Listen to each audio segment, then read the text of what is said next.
All right, well, let's go ahead and get started this week. We're going to be looking at chapter 3 of Job today.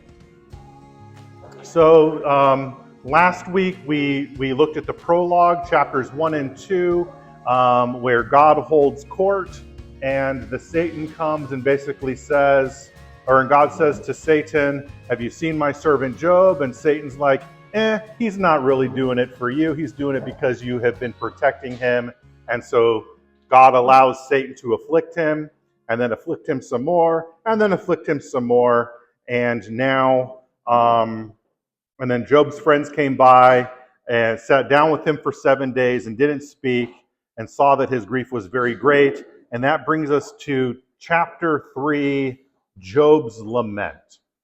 Now, what we've got here in your handout is a general outline. We can really break this lament into 3 parts. He's cursing his birth, he's longing for rest, and then he's just kind of lamenting his suffering again. So let's look at that first part, verses 1 through 10 of chapter 3.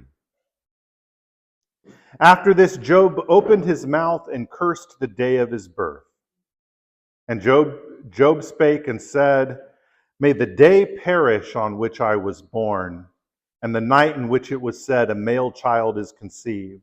May that day be darkness. May God above not seek it, nor the light shine upon it. May darkness and the shadows of death claim it. May a cloud settle on it. May the blackness of the day terrify it. As for that night, may darkness seize it. May it not rejoice among the days of the year. May it not come into the number of the months. Oh, may that night be barren. May no joyful shout come into it.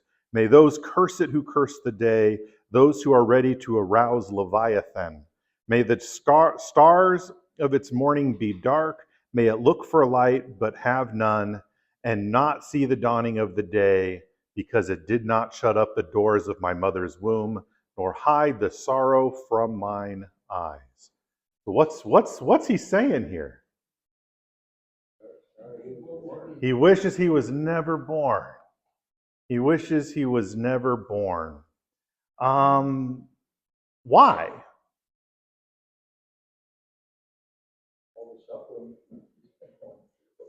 His suffering is so bad, he would rather have not been born than go through all this. Yeah.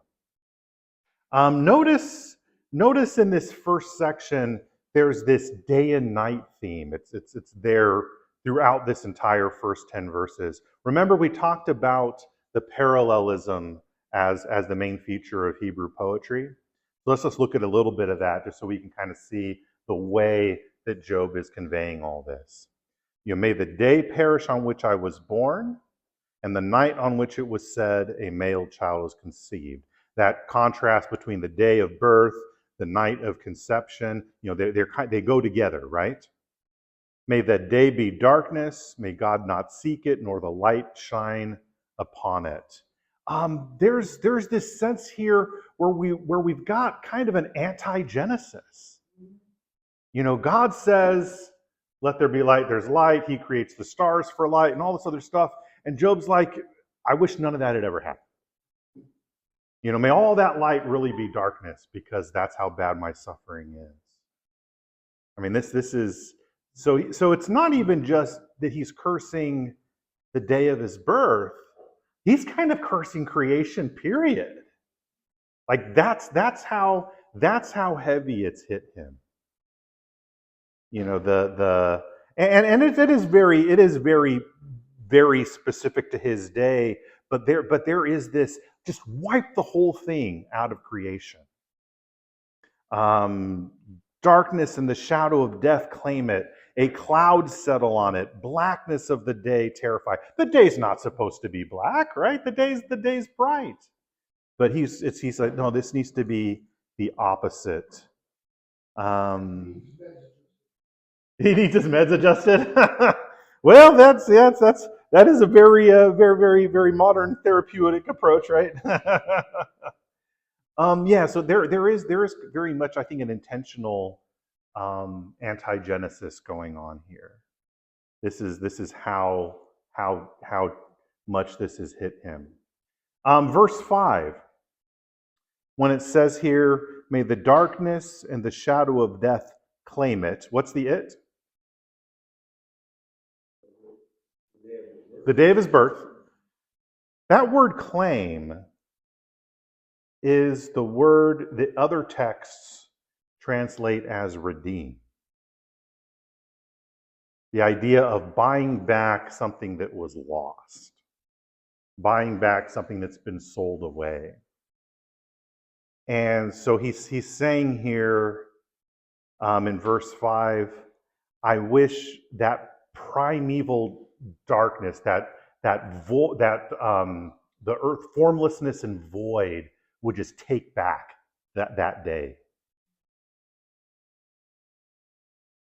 The idea of use it for a different reason than my birth. Well, and not even use it for something else. Just get rid of it. Just wipe it out completely. This isn't even just, I wish I wasn't born, but everything that happened then, that entire day itself, wipe it out. Let it get reclaimed by the nothingness that preceded creation. Let's move a little bit further. Little other couple of details. Verse 8. May those who curse it, again, the it is the day, right? May those who curse it, may those curse it who curse the day. That's interesting. May those curse that day who curse the day. Those who are ready to arouse Leviathan. What's Leviathan? Leviathan is the demonic entity. So demonic entity. What'd you say? Sea monster? A monster? Giant monster? Yeah. So yeah, this is Leviathan is considered a mythological monster or serpent, demon, something like that. I put here, like in the Epic of Gilgamesh, I got my Babylonian literature mixed up when I was writing the handout. It's actually the Enuma Elish. Enuma Elish.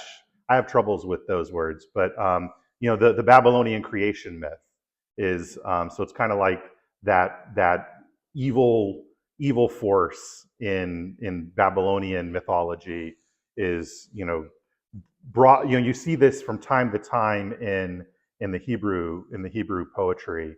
You're going to find this again in Job chapter 41, where God says, "This thing that nobody could control, guess what? I got it on a leash." Sometimes you're going to find Bibles or commentaries that try to say, "Oh, that's like a crocodile or something like that." This is not a crocodile. People can handle crocodiles. This is bigger than that. This is something that's too big to handle. But God says, "Oh, by the way, I got that. It's I put a collar on that thing."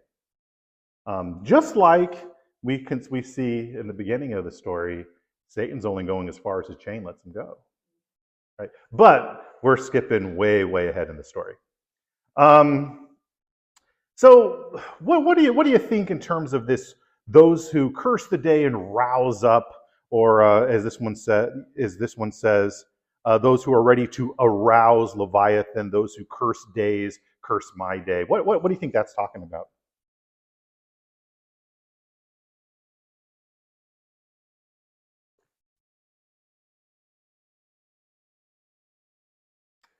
Think of somebody like Balaam, this pagan magician that gets hired to bless and curse. And so these are people that are playing with forces they don't understand. And Job's basically saying, may my day just get turned over to those guys. Those evil sorcerers, bad wizards, things like that. All right, let's one more. Verse 10. No, that's not right. I'm not there yet. Got my verses 10 mixed up. Let's read the next section, 11 through 19. Why did I not die at birth? So we're kind of developing this theme, right? So first he says, may that day, I wish the day that I was born had been wiped out. anti-Genesis my day. Now he's kind of getting a little bit more specific. Why did I not die at my birth? Why did I not perish when I came from the womb?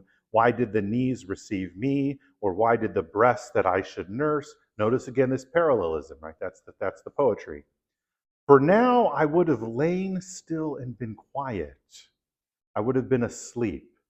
Then I would have been at rest with kings and counselors of the earth who built ruins for themselves, or with princes who had gold, or who filled their houses with silver. Oh, why was I not hidden like a stillborn child, like infants who never saw light, where the wicked cease from troubling, and there the weary are at rest? There the prisoners rest together. They do not hear the voice of the oppressor. The small and great are there, and the servant is free from his master. How is Job seeing death? What's he comparing it to here?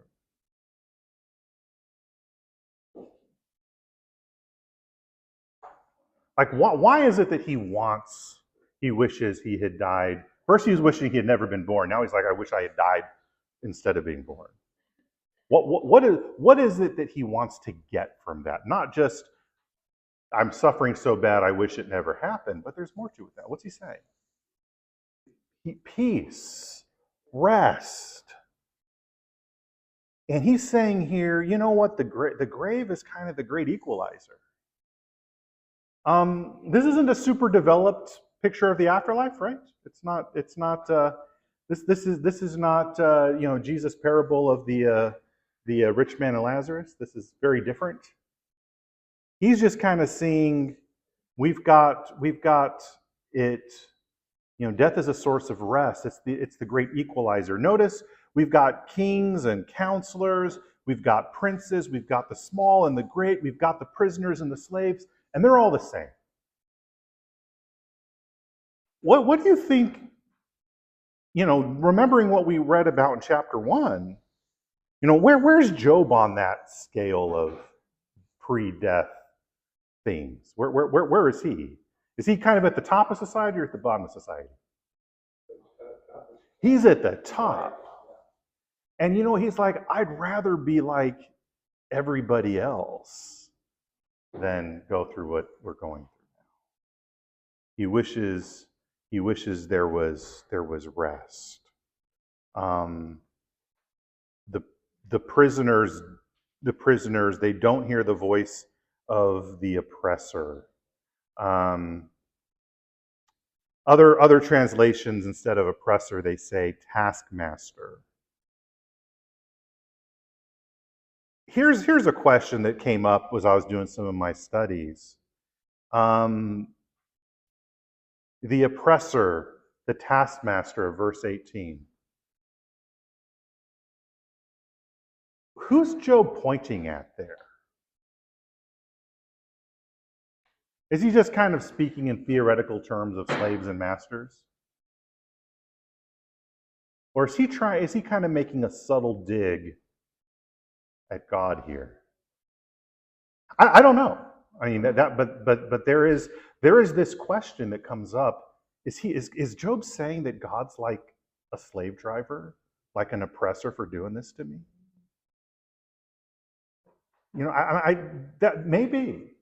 It seems to fit, right? He is not feeling very loved. What did we say last week? We could retitle Job, How Does God Treat His Friends? And from Job's perspective at this point, not so good. Now, what does Job not know? He doesn't know what's been going on behind the scenes. He doesn't have the full story. But kind of stew in this darkness that Job is dealing with here. Like this is very poignant. This is not the Bible pretending that suffering's not real. But putting it in a historical context, excuse me, is Job before or after the Ten Commandments? Is Job before or after the giving of the law and the Ten Commandments? Most folks would say probably before. They think he's probably contemporary with Abraham. However, and I'm not quite sure the question behind the question, but what does St. Paul say about the law and creation?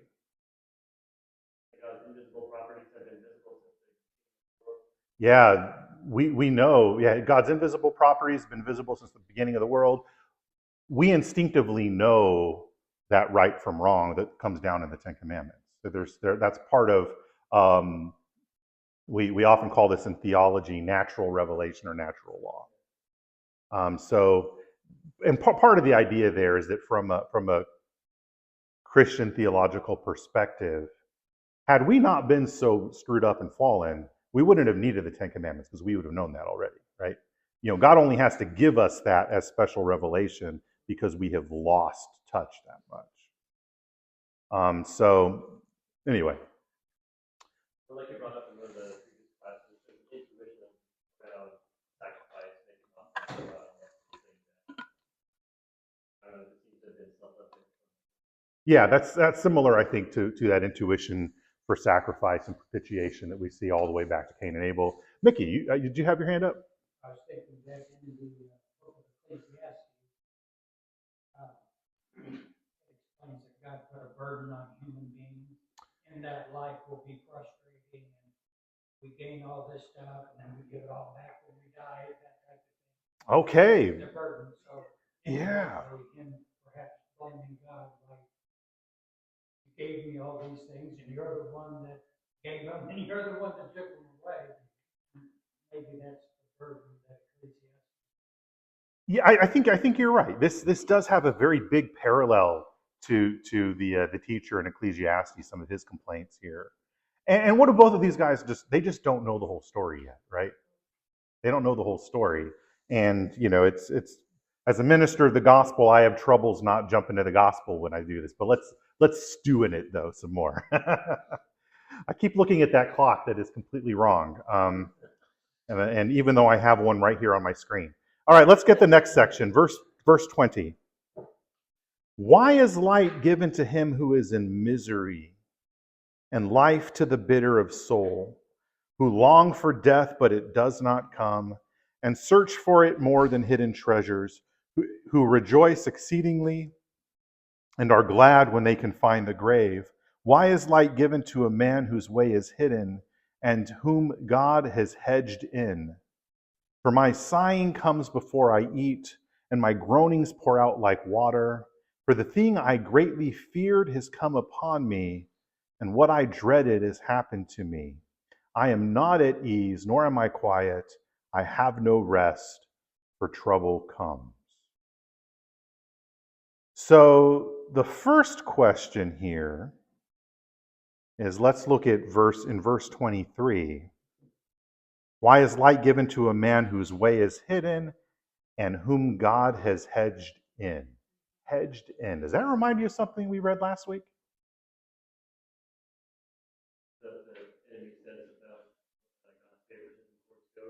Yeah, it's the same language that Satan used when accusing God of favoritism. He's only worshiping you because you've put a hedge around him. And now Job's saying, God's put a hedge around me, and that's why things are so bad.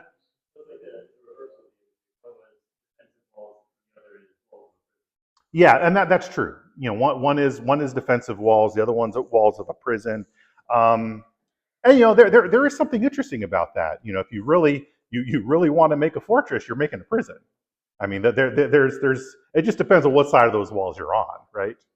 But they can be the same. So that's very interesting. We got that accusation. Here's a question to throw out for some discussion. Verse 25.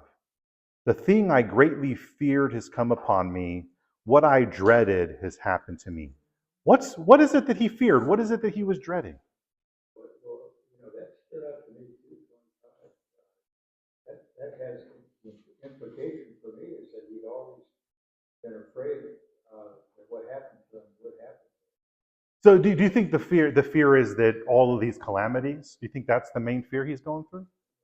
Yeah, that's what comes to me, is that, Yeah. that he's having, and he's had this fear in the past. What if he lost it? Yeah, and so let's hang out on that a little bit. From what we know of Job, do you think that because that would make a lot of sense, right? Hey, the thing that happened to me is what I feared. What happened is everything got taken away, and my health is gone. But does that fit Job's character? That's the main concern. I don't think so, given his response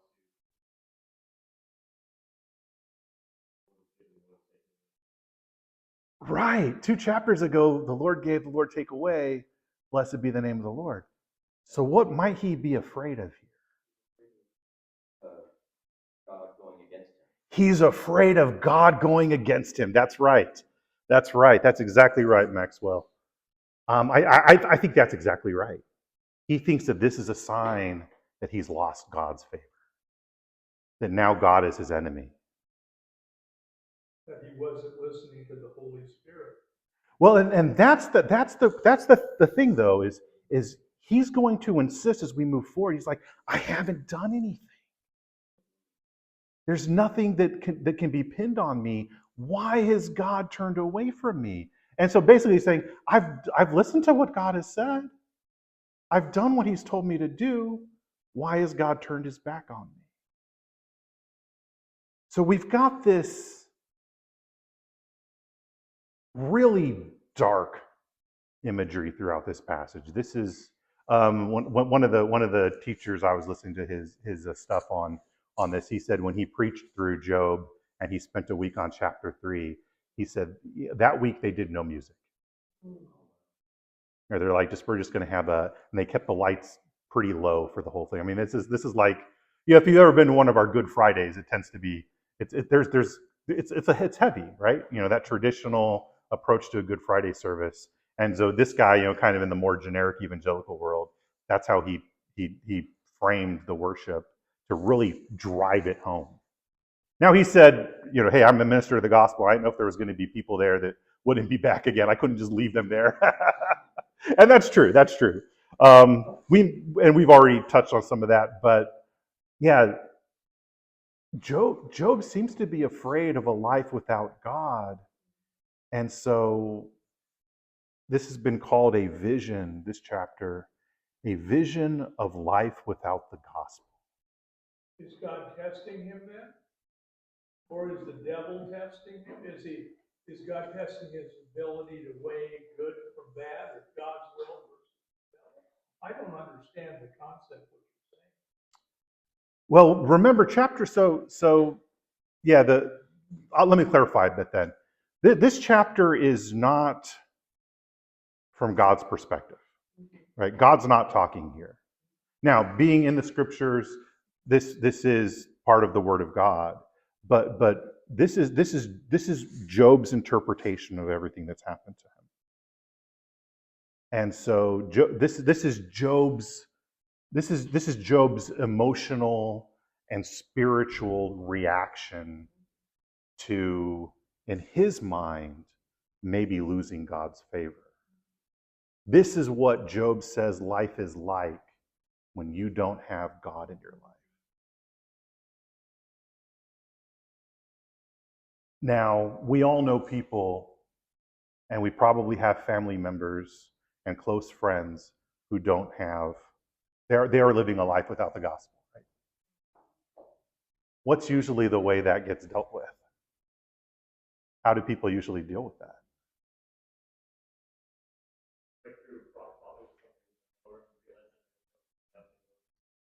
So maybe they hit rock bottom. Maybe that's usually someone that has had the gospel before. They might blame somebody else. Hey, man, this isn't my fault. I'm just a victim. What else? They formulate their own way of doing things. They kind of lie to themselves, right? Yeah, they formulate their own way of doing things. They have distractions. They have they chase pleasures, and all the things that the world says is good to try to get that meaning. And does it work? They rationalize. Rationalization? No. And that's, I think, what we're really getting from chapter 3. So on the one hand, just yeah, we can stew in Job's emotional state here. The laments. This is such a heartfelt, very honest reaction. And on the other hand, being a vision of the life without the gospel, this shows us what it's actually like when God's not there. When you don't have God in your life. This is the reality of that, not whatever that good thing out there looks like. Job didn't have the Psalms to back him up. He did not have the Psalms yet, but we see some of these kinds of things in the Psalms from time to time too, and we'll hit that in a few weeks. But yeah, so and that's real good. I love, Mickey, that you pulled up Ecclesiastes. You're already thinking in these books as a whole. Bob thinking about the Psalms in this. So yeah, these are even though Job is kind of hitting a particular issue, these are themes that are going to come back as we go in the rest of the wisdom literature. So yeah, that's good. He didn't have Paul Harvey the rest of the story. Maxwell. You made me think of the last verses of Lamentations that Jeremiah keeps pointing out, where it says, like, Lord, please return unto you unless you have utterly rejected us. And Okay. I have no hope. And that's how it closes. Like, I know it's not like God speaking, more of the reaction, but it that picture of like. Yeah, and that's a really good observation. This is very similar to that end of Lamentations because they're going through the same thing, right? You know, Israel in Lamentations, and you know, Jeremiah is writing on behalf of the nation in Lamentations. And the only reason why Lamentations isn't part of the wisdom literature is that it's an appendix to Jeremiah. But it's the same kind of genre here. But he's, you know, Israel's fighting that same fight. The only difference is Israel knows they did something wrong, and Job's pretty sure he didn't. Rhoda. Yes, one.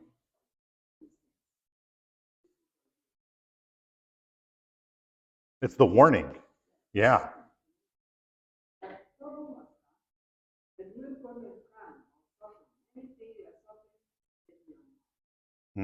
Okay. Tame your mouth when we're suffering.